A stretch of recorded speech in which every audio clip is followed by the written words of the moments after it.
السلام عليكم ورحمة الله وبركاته. هنعمل مع بعض النهاردة كبسة سعودي بطريقة سهلة جدا جدا وبمكونات بسيطة قوي، وهنعمل احلى كبسة ممكن تشوفوها. فلفلة الرز تحفة وروعة، وتسوية اللحم مظبوطة جدا، وحاجة كده بقى طعم وريحة ولا في الخيال. يلا بينا نبدأ ونشوف معانا ايه. اول حاجة كده معانا الرز بسمتي، انا هنا غسلته ونقعته في مية سخنة كده تقريبا نص ساعة. ماشي كده خلاص.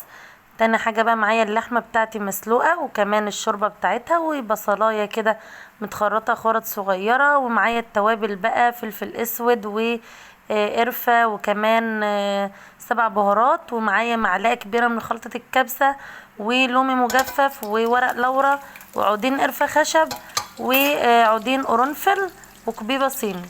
تمام. اول حاجة هنعملها كده شوية زيت وحتة زبدة، بعد كده بقى هنشوح اللحمة بتاعنا وهنديلها بقى لون جميل قوي زي ما تشوفوا دلوقتي. هنا اللحمة بتاعتي كانت كبيرة فعشان كده سويتها لوحدها الاول، لكن لو انت اللحمة بتاعتك صغيرة وعارفة انها تستوي بسرعة ممكن تحطيها على طول من غير ما تسلقيها. تمام كده. شوحنا اللحمة بقى وادينا لها اللون الذهبي الجميل قوي اللي انتوا شايفينه ده.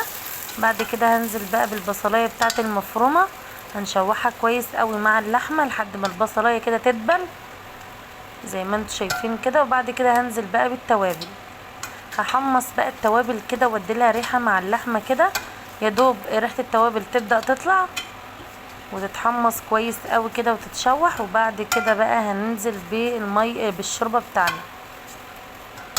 لو ما عندكيش شوربه وهتعملي اللحمه بتاعتك مش مسلوقه، بتحطي ميه وتزودي مكعبين ماجي، بتبقى جميله جدا. خلاص هنا زودت الشوربه بتاعتي بقى وهسيبها لحد ما تغلي. شايفين لونها جميل ازاي؟ ما شاء الله. هناخد احلى لون للكبسه. هنسيبها بقى لحد ما تغلي كده، وبعد كده هنزل بالرز بتاعي بقى المغسول ومتصفي كويس جدا.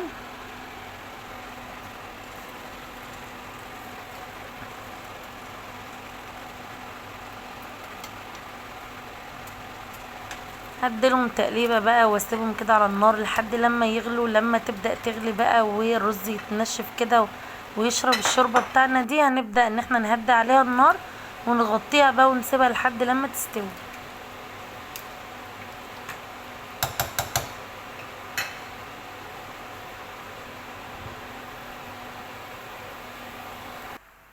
هنا بقى خلاص كان الرز بيغلي اهو، الكبسه بتاعتي بتغلي. هنديلها تقليبه كده وهنهدي بقى عليها النار ونسيبها لحد لما تستوي. تمام.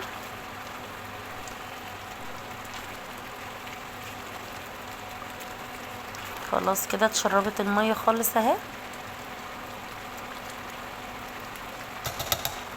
هغطيها بقى وهديلها النار واسيبها بقى تعيش مع نفسها كده لحد ما تستوي. هنا بقى كان خلاص الرز استوى، اللحمه استوت. اللحمه بتاعنا طبعا كنا مدين لها بس نص سوا او 3/4 سوا على حسب اللحمه بتاعتك عامله ازاي.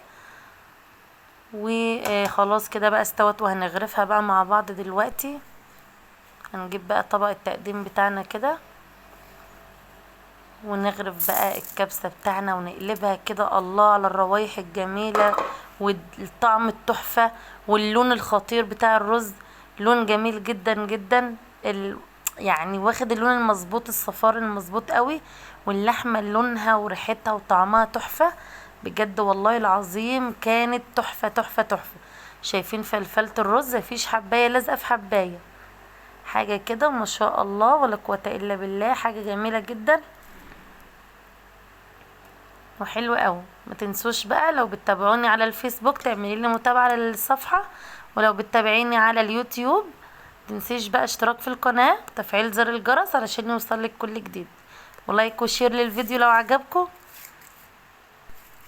شايفين الجمال؟ شايفين لون اللحمة؟ لون اللحمة تحفة. الرز واخد برضو كمان لون جميل جدا، التسوية مظبوطة قوي، اللحمة دايبة دوب زي ما انتوا شايفين كده. حاجة كده ما شاء الله جميلة جدا جدا وتستاهل التجربة بجد. اشوفكم بقى ان شاء الله في وصفة جديدة وفي فيديو جديد بإذن الله. في رعاية الله. سلام عليكم.